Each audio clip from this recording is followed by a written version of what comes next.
এই সরকারের উপদেষ্টারা দুর্নীতি করছেন এরকম অভিযোগ কোথা থেকে কেউ এখন পর্যন্ত করেননি। আমি সুতরাং অভিযোগের জায়গা থেকে বললাম যে এখন পর্যন্ত এই সরকারের কোনো উপদেষ্টা দুর্নীতি করছেন এরকম কোনো অভিযোগ আমরা শুনিনি। তাহলে উপদেষ্টারা তো দুর্নীতি করছেন না, তো দুর্নীতি হচ্ছে কিভাবে? পুলিশের যে এই কনস্টেবল নিয়োগ হলো, আপনারা কি মনে করেন যে বিনা টাকা পয়সা লেনদেনে হয়েছে? হয় নাই। আমরা শুনেছি তো, আমরা তো এই দেশে থাকি, প্রত্যেকটা জায়গায় খবর পেয়েছি যে ওইখানে যে নিজেদের মধ্যে মেকানিজম করে সবগুলোতেই টাকা পয়সার লেনদেন হয়েছে। তার মানে যে স্ট্রাকচারটা শেখ হাসিনা রেখে গেছেন সেই স্ট্রাকচারটা এখনো বহাল তবিয়তে আছে এবং তারা কিন্তু ওই লেনদেনই অভ্যস্ত। এখন দ্য রিপ্লেসমেন্ট ফোর্স আগেরটা সরিয়ে দিয়ে পরেরটা আসলে তারাও কিন্তু এই লেনদেনে যদি আগ্রহী হয়ে ওঠেন তাহলে ওইটা বহাল থাকবে, সে কারণে বহালও আছে। এখন সে কারণে বলছি যে রাতারাতি বদলটা করবে না। অনেকে বলেছেন যে 6 মাসে আমরা কোনো পরিবর্তন দেখছি না। 6 মাসে পরিবর্তন দেখার মতো বাস্তবতা আমরা নাই, ইলিউশনে থেকে কোনো লাভ নাই।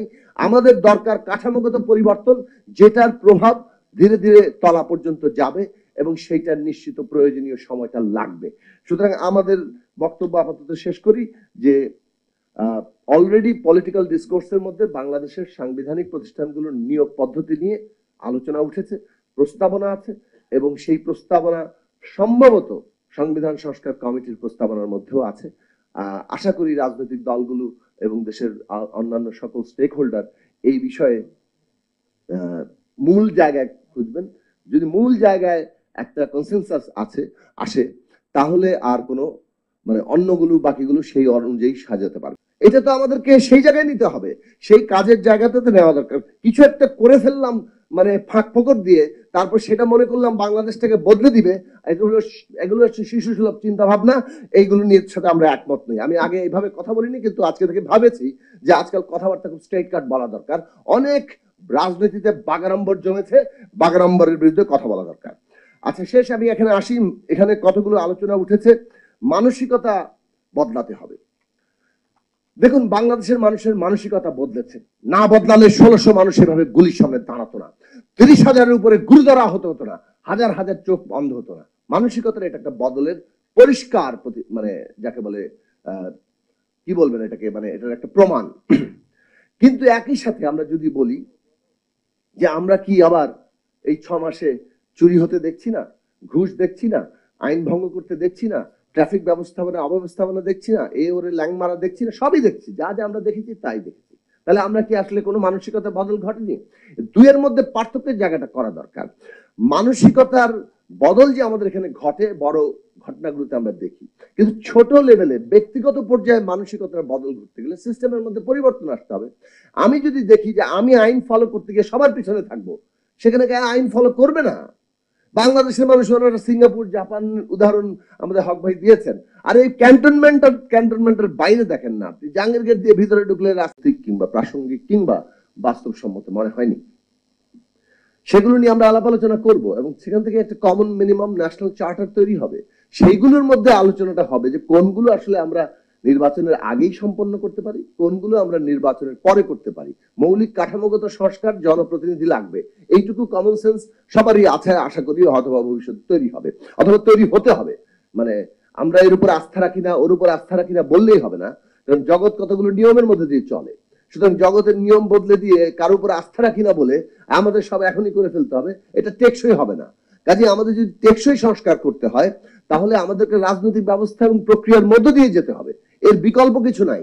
সুতরাং যারা এগুলো ভাবছে অর্বাচীনতা দিয়ে বাংলাদেশের রাজনীতি নির্ধারিত হবে না। এখন সাংবিধানিক জায়গা থেকে এগুলোকে সাংবিধানিক প্রতিষ্ঠান হিসেবে ডিক্লেয়ার করা দরকার, কারণ এগুলো জনসাধারণের স্বার্থ রক্ষার পোস্ট। এর মধ্যে সরকারের ভূমিকা আছে, যেমন অ্যাটর্নি জেনারেলের সরকার না থাকলে সরকার মনে করে যে সে কিভাবে আসলে টিকবে, সেই ক্ষেত্রে অ্যাটর্নি জেনারেল নিয়ে আপনি কথা বলতে পারেন, কিন্তু বাকি পোস্টগুলো সরাসরি সরকারকে একটা জবাবদিহিতায় রাখার, সরকারের সাথে একটা কি বলে যে তার একটা এমন একটা সম্পর্ক যে সম্পর্কে জবাবদিহিতার জায়গা আছে, এইটার সাথে সরাসরি যুক্ত।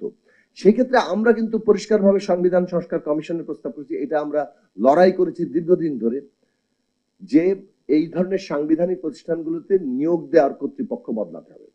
ওইসব রাষ্ট্রপতির আলোচনাটা এই সংবিধান থেকে তোলার কোনো মানেই হয় না। বাংলাদেশের সমস্ত নিয়োগ রাষ্ট্রপতি প্রধানমন্ত্রীর পরামর্শ দেয়, খোদ প্রধানমন্ত্রীর নিয়োগটাও কার্যত আসলে তার উপর নির্ভর করে না, ওইটা হচ্ছে সংখ্যাগরিষ্ঠ লোক যে হয় সেটার উপরে। সুতরাং চিফ জাস্টিসের পদ রাষ্ট্রপতি দেন, এটা ঠিক না, এটা প্রধানমন্ত্রী বলেন সে কারণে দেন। সুতরাং বাংলাদেশে যে প্রক্রিয়া রাষ্ট্রপতি নির্বাচিত হয় তার আলাদা কোনো সে নাই। এটা ধরে আমাদের কোনো এখন পর্যন্ত হবে না। আমাদের জায়গায় যেতে হবে যে যেটা সরাসরি ঘটবে, মানে পাওয়ার পার্টি এবং অপোজিশনের মধ্যে কোনো কনসেনসাস হচ্ছে কিনা। যদি সেটা না হয়, বাকি আলোচনা মানে যদি লক্ষ্য থাকে যে আমি একটা এগ্রেসিভ ক্যাপিটালিজম, এগ্রেসিভ পুঁজির রাষ্ট্র ক্ষমতা ব্যবহার করে পুঁজির কর্তৃত্ব কায়েম করব, তখন আমি সর্বলেভেলে সবচেয়ে 2 নম্বর অযোগ্য লোকটাকে নিয়ে আসার চেষ্টা করব, যাতে করে আমার এই লুটপাটটা সুবিধাজনক হয়। শেখ হাসিনা 238 বিলিয়ন ডলার চুরি করেছেন বলে শ্বেতপত্র কমিটি বলেছে। তো এই 238 বিলিয়ন 460 বিলিয়ন ডলারের জিডিপি যেটা ইনফ্লেটেড, সেইটারই যদি 238 বিলিয়ন ডলার চুরি হয়ে যায়, পাচার হয়ে যায়, তাহলে সে দেশে অর্থনীতি কিছু নাই। এই টাকা চুরি করার জন্য তো সর্বস্তরে মোসাহেব অযোগ্য 2 নম্বর লোক দরকার। সেটা সব ধরনের আইনি পরিবর্তন ঘটবে। এখন আমাদের এখানে যেটা দরকার সেটা হচ্ছে মানে অপোজিশন এবং পাওয়ারের মধ্যে কনসেনসাস। সেইটা যদি তৈরি হয় বাংলাদেশের মতো ডেমোক্রেসিতে, ভারতের মতো ডেমোক্রেসিতে, ন্যায়পাল এবং নির্বাচন কমিশনে এই জায়গায় এসছে। ন্যায়পাল আন্দোলনের মধ্যে দিয়ে এসছে যে একটা কনস্টিটিউশনাল কমিশন, প্রধানমন্ত্রী, বিরোধী দলের নেতা এবং চিফ জাস্টিসের সমন্বয়ে ন্যায়পাল নিয়োগ হবে। তারপরে সেটার রেফারেন্সে সুপ্রিম কোর্ট বলেছে নির্বাচন কমিশন এইভাবে নিয়োগ দিতে হবে, যদিও বিজেপি সরকার ওই চিফ জাস্টিসের জায়গায় ইউনিয়ন মিনিস্টার এনে তারা সাংবিধানিক কমিশনের ফরমেশনটা বদলেছে। কিন্তু ভারতের মতো এত দীর্ঘ মানে নির্বাচনী গণতন্ত্র যেখানে চর্চিত হয়েছে, সেখানেও এখন সাংবিধানিক প্রতিষ্ঠানগুলোতে সাংবিধানিক কমিশন লাগছে। তার মানে হচ্ছে গণতন্ত্র কোনো ফুল প্রুফ সিস্টেম না। এখানে নানান ভাবে লুপহোলস আছে, নানা ধরনের সমস্যার সৃষ্টি হবে। কিন্তু বাংলাদেশ সহ বহু দেশ এক্সপেরিমেন্টের মধ্যে দিয়ে যাবে। যুক্তরাষ্ট্রের মতো দেশেও এখন প্রশ্ন উঠছে। ডোনাল্ড ট্রাম্প নির্বাচন নিয়ে রীতিমতো মানে মানে তাকে একটা গ্রহণ করতে অস্বীকার করেছিলেন। ফলে এই জায়গাগুলো আমাদের বাংলাদেশের এই জায়গাতে আমাদের প্রস্তাবনা হচ্ছে সাংবিধানিক কমিশন গঠন করে নিয়োগ দিতে হবে। সেখানে প্রধানমন্ত্রী, বিরোধী দলের নেতা এবং চিফ জাস্টিস এই 3 জন অথবা 3 জনের প্রতিনিধিরা একটা কনস্টিটিউশনাল কমিশন করবেন, তারা অ্যাপয়েন্ট করবেন। বিএনপির সাথে আলোচনায় বিএনপি এই জায়গায় অন্তত ইলেকশন কমিশন ব্যাপারে রাজি হয়েছিল, কিন্তু পরবর্তীকালে সেটা বিএনপির প্রস্তাবনায় কতটা বিএনপি রাখবে সেটা একটা পরবর্তী আলোচনা। কিন্তু বাংলাদেশে 31 দফা হয়েছিল, সেই 31 দফার পুরো আলোচনা প্রক্রিয়ার মধ্যে কিন্তু এগুলো আলোচনা হয়েছে। তো বাংলাদেশে পলিটিক্যাল অপোজিশন যারা ছিল তাদের মধ্যে কিন্তু একটা রিহার্সাল, একটা আলাপ আলোচনা, ডিবেট দীর্ঘ 2 বছর ধরে 3 বছর ধরে এই ঘটনাগুলো ঘটেছে, প্রাইভেটলি, পাবলিকলি, আনুষ্ঠানিকভাবে। এবং সেইটা কথা ছিল যে আরেকটা দল আওয়ামী লীগ, তারা বড় দল ছিল, তারা ওই আলোচনা প্রক্রিয়া আসে কিনা। তারা অন্য পথ বেছে নিয়েছে, জনগণ তাদের উৎখাত করে দিয়েছে। এখন আমরা সেই পথে যাব। প্রয়োজনীয় সকলেরই এই মনোযোগটা আসা দরকার যে রাজনৈতিক দল এখানে যখন আগ্রহী, তখন এই প্রতিষ্ঠানগুলোকে আমরা ওই জায়গায় নিতে পারি কিনা, যেখানে নিয়োগের জায়গাটা আমরা করতে পারবো। আরেকটা বড় জায়গা দরকার, সেটা হচ্ছে লোকবল কি কোথা থেকে আসবে। সমস্ত জায়গায় যে আমলাতন্ত্রের বিপুল প্রভাব এবং আমলাতন্ত্র যেভাবে পুরোটা নিয়ন্ত্রণ করে, আপনি এখন নির্বাচন কমিশনে যতই নিজস্ব লোক দেন, 2টা সচিব আইনা দিবেন, তারপর সেই 2 সচিব পুরোটা কন্ট্রোল করে ফেলবে। নির্বাচন কমিশন কমপ্লিটলি আলাদা লোকবলে দাঁড়াতে হবে। তেমনি সাংবিধানিক প্রতিষ্ঠানগুলো বিসিএস পরীক্ষায় যেমন অন্যান্য কেডার আছে, তেমনি নির্বাচন কমিশন একটা কেডার হওয়া উচিত, দুর্নীতি দমন কমিশন একটা কেডার হওয়া উচিত। তারা যদি ওখানে যান, তারা সারা জীবন দুর্নীতি দমন কমিশনেই কাজ করবেন। সেইভাবে তাদের প্রশিক্ষণ, সেভাবে তাদের মান ইত্যাদি ইত্যাদি তৈরি করা হবে। এখন সেটা যদি লোকবল করতে পারেন, যদি সাংবিধানিক কমিশনের নিয়োগ পদ্ধতি বদলাতে পারেন, বাংলাদেশে হয়তো বা কিছুদিনের জন্য, আমি জানি না এটা চিরস্থায়ী বন্দোবস্ত হবে কিনা, ভালো হবে কিনা, কিন্তু এইটুকু অন্তত এখনকার পরিস্থিতিতে এইটা বলা যায়।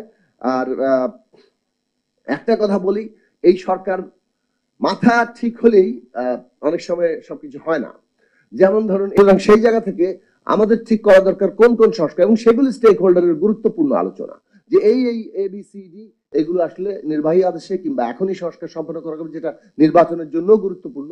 অন্যদিকে মৌলিক সংস্কার, কাঠামোগত সংস্কার, সেটা আসলে জনপ্রতিনিধিদের দ্বারা র্যাটিফাইড হতে হবে, তাদেরকে লাগবে, অথবা পার্লামেন্ট নির্বাচন লাগবে একটা সংস্কার সম্পন্ন করার জন্য। এই দুইয়ের বাইরে কোনো প্রক্রিয়া নেই।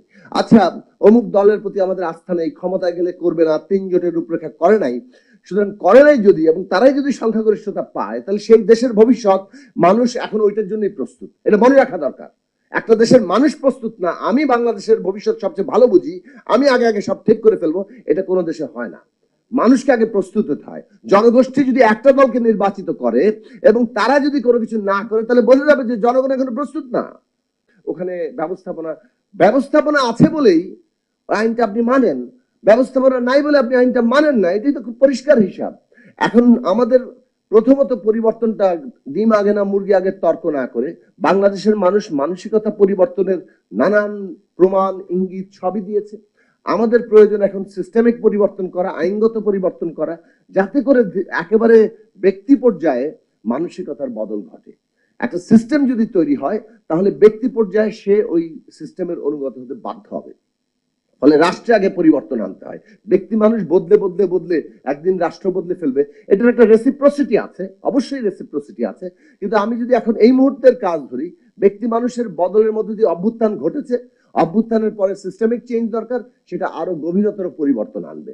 সুতরাং এই জায়গাতে আমাদের কতগুলো চেঞ্জের জায়গা দরকার। আপনারা যে কথাগুলো বলেছেন, আমি ধরে নিতে পারি যে সাংবিধানিক অথবা সংবিধিবদ্ধ প্রতিষ্ঠান হিসেবে নির্বাচন কমিশন, ন্যায়পালের পদ যদিও সেটা তৈরি করা হয়নি, দুর্নীতি দমন কমিশন, মহাহিসাব নিরীক্ষক অডিটর জেনারেলের পোস্ট, মানবাধিকার কমিশন, তারপরে পাবলিক সার্ভিস কমিশন, এগুলোকে এমনকি অ্যাটর্নি জেনারেলের পোস্ট, এগুলো সবই সাংবিধানিক এবং সংবিধিবদ্ধ প্রতিষ্ঠান।